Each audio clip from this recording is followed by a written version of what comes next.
السيد مبارك المقدم نال وسام من هذه الأوسمة الملكية سنة 2015. جلالة الملك سلم له وسام تاع المردودية، وسام المردودية، معناه أنه كان الحمد لله طلب يقرأ عنه عنده في الكتاب عنده مردودية عالية، والدليل على ذلك سيدي عبد الله الصباش وسيدي محمد بن التلميذ ديالهم محي قدامهم.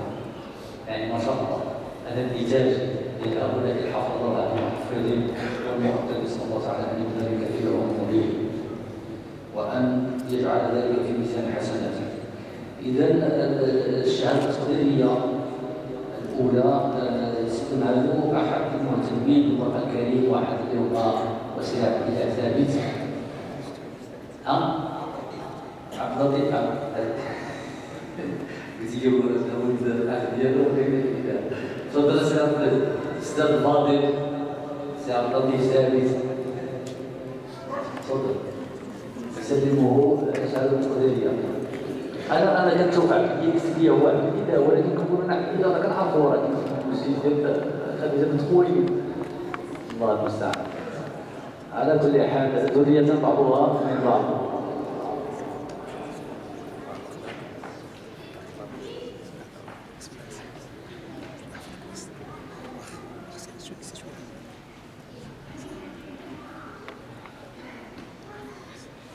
ما شاء الله هؤلاء هم أهل القرآن، نسأل الله تعالى أن يكونوا من أهله وخاصته كما ورد في الحديث النبوي الشريف.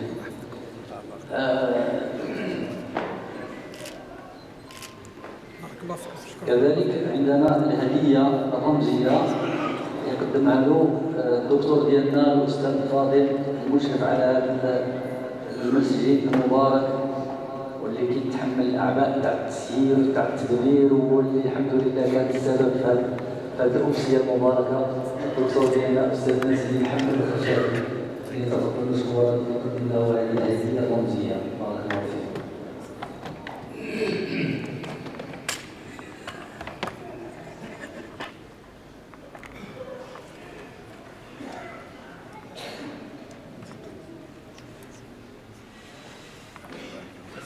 وفقكم الله واطال عمركم في كتاب الله وجعلكم من عباد الله الصالحين ورفع درجاتكم.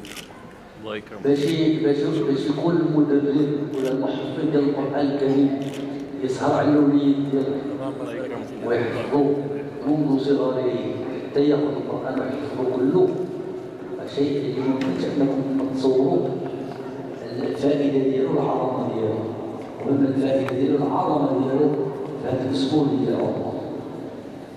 وخاصكم تعرفوا بأنه ما شاء الله المحفظين والمدربين اللي يكونوا في مستوى التقديم والتدريب والتحفيظ يخرجوا لنا قراء مهارة، يخرجوا لنا قراء مهارة. والدليل على ذلك أنا هو قدامكم سيدي حسن الصغور في قواعد التجويد. أنا ما يمكن حتى شي واحد في ملاحظة القواعد ولا وسيدي مبارك المهتم ما يتروح يتكلم لا فادي بحلوفه ولا التزامته ولا كذا ولا نقطة ولا حجاب ولا نقطة.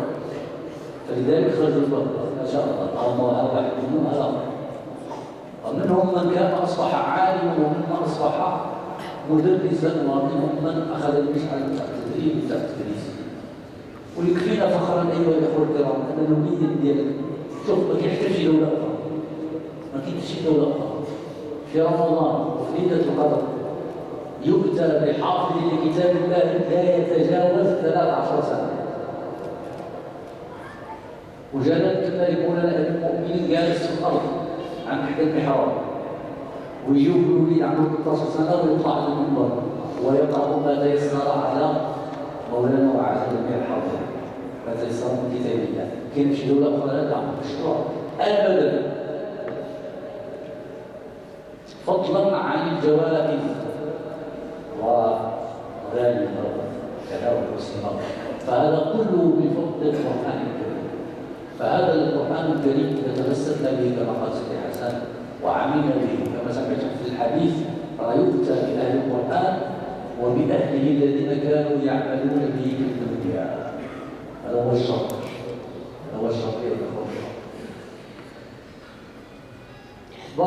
الجميع وقدمنا صلاة العشاء وحنا أخذنا شوية ولكم في عبادة نكون في عبادة والنبي صلى الله عليه وسلم ثبت عنه أنه أخرها إلى وقت متأخر من الليل فلذلك قدمنا إن شاء الله الصلاة ولكن قبل الصلاة لا يمكنني أن أتقدم بالدعاء ولكن قبل أن ندعو إن شاء الله تعالى نتبع بخصم الدعاء أريد شيئا من كلمة المجلس العلمي أنقل إليكم الشكر وامتنان تأصيل رئيس المجلس العلمي لأنه كان يحضر معنا ولكن الظروف منعته من ذلك فيشكركم وأشكركم جميعا على حضوركم وعلى تجسدكم الناس اللي جاوا من بعيد وهذا وأشكركم على صبركم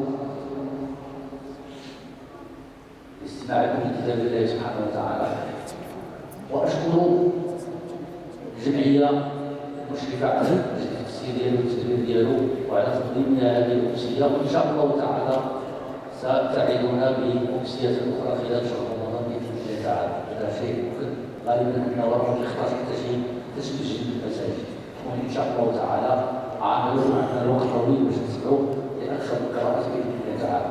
في مقدمة الشكر قد نطلب الشكر لأستاذنا الدكتور ديالنا محمد الخشافي وكنطلبوا كذلك الأهل الناس اللي بنوا هذا المسجد نسأل الله سبحانه وتعالى أن يجعل كل ما قدموا بهذا المسجد بهذه الحلة والجميلة نسأل الله تعالى أن يجعلها في ميزان حسناتهم وأن يكون ذلك زاد صدقة جارية.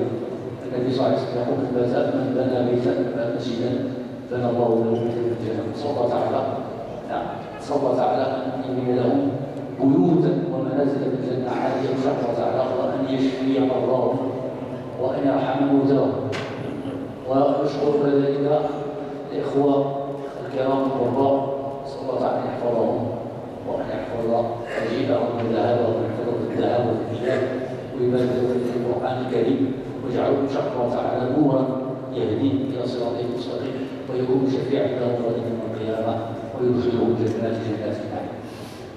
لذلك أنا لا أستأثر بالدعاء ولا يمكن أن أتقدم بالدعاء عن أستاذي وشيخي سيدي حسن الصور فأنا أدعوه لأن يرفع خطوط الضراعة ويدعو لنا ولمولانا وللشعب المغربي وللحاضرين بالخير والبركة فليتقبل الله فيه.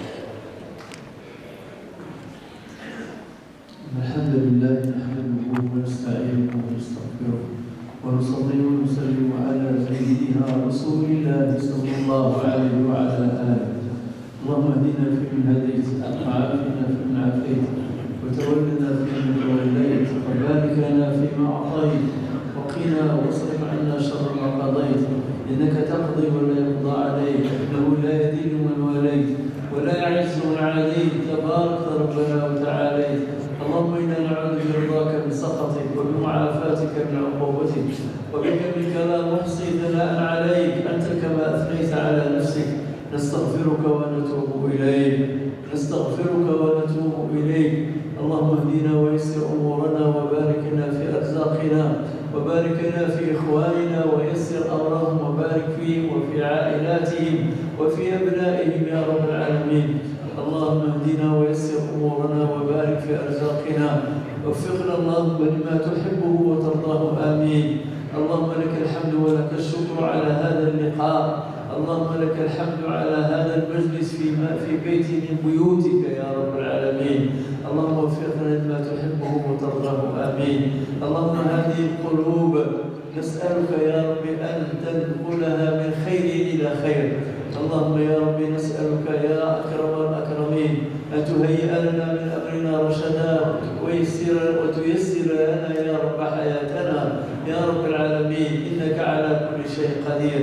أنت ربنا وإلهنا رب السماوات ورب الأراضين ورب كل شيء ومليكه. أنت يا رب العالمين سقتنا وجئت بنا إلى بيتك يا رب العالمين. نحن في بيتك يا ذا الجلال والإكرام. نسألك يا رب أن تهيئ لنا خير الدنيا والآخرة يا رب العالمين. اللهم بارك في إخواننا الذين جاءوا وقد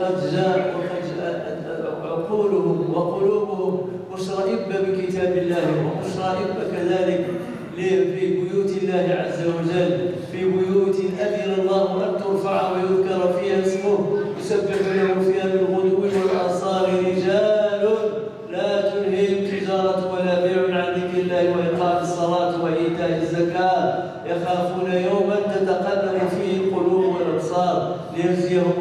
أحسن ما عملوا ويزيدهم من فضله.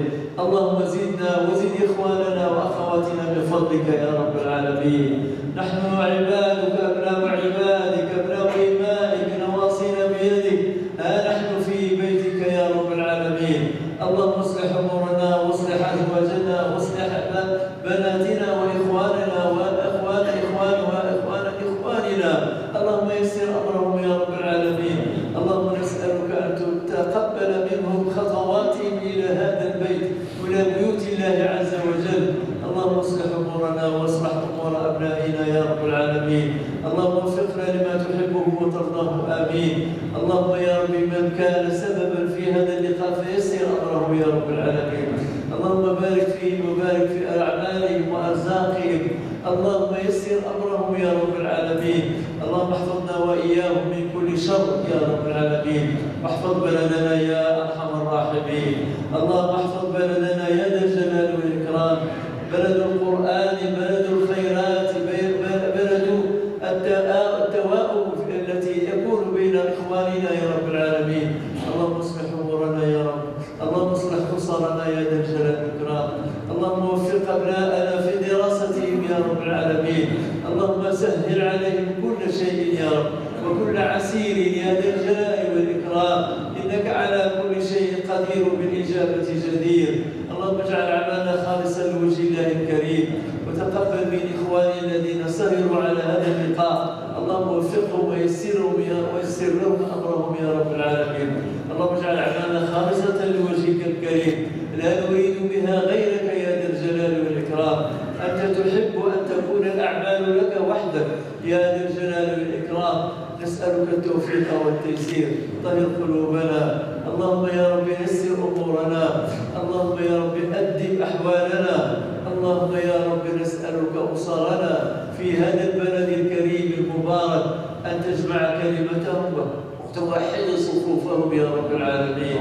اللهم وحد صفوف إخواننا وردنا جميعنا، ردنا إلى المساجد يا ربي، ردنا إلى المساجد التي يتباهى بها هذا البلد الكريم. اللهم يا رب اصلح أمورنا. اللهم اهدي أبناءنا وصغارنا وكبارنا يا رب إلى هذه المدرسة المحمدية، مدرسة الهيئة الله عز وجل لتنقية النفوس يا رب، وتنقية القلوب من الغل، وتنقية العيون مما يصيبها يا رب العالمين. إنك على كل شيء قدير بالإجابة جدير. لا ننسى يا رب العالمين سقيا رحمة. اللهم اسقنا الغيث يا رب، اللهم اسقنا الغيث يا رب العالمين. اللهم اسقنا الغيث يا ذا الجلال والإكرام. اللهم سقيا رحمة لا سقيا عذاب يا رب العالمين. لا يا رب سقيا رحمة لا سقيا عذاب يا رب العالمين. أراضينا يا رب العالمين متلهفة للماء، فأقتر علينا مطرا طيبا مباركا يا رب العالمين، يخرج لنا من أعماق أراضينا الطيبة المباركة هذه الخيرات المباركات يا ذا الجلال والإكرام. اللهم باعد بيننا وبين الحساد الذين يحسدون بلدنا. اللهم يا رب نسألك أن تبعدهم عنا. اللهم يا رب من أرادنا خيرا فوفقه لكل خير، من أراد بلدنا الخير فوفقه لكل خير، ومن أراد بنا شرا نسأل الله عز وجل إن لم تسبق له الهداية أن يرده إلى ويرد عليه شره يا رب العالمين. اللهم بارك في إخواننا وبارك في هذا الجمع المبارك، إخواننا نساء ورجالا أبناء صغارا كبارا. اللهم اربط قلوبنا بالمساجد يا رب العالمين. اللهم اربط قلوبنا بالمساجد يا رب العالمين. اللهم اربط قلوبنا بهذا القرآن الكريم المبارك يا رب، حفظا وتيسيرا وبركة وبحثا يا رب العالمين. ووفقنا لنستعين بمن ييسر لنا ذلك يا ذا الجلال والإكرام. أمير البلاد ومالكها صاحب الجلالة اللهم وفقه للخير يا رب العالمين. اللهم وفقه يا ذا الجلال والإكرام. اللهم يسر أمره يا رب العالمين.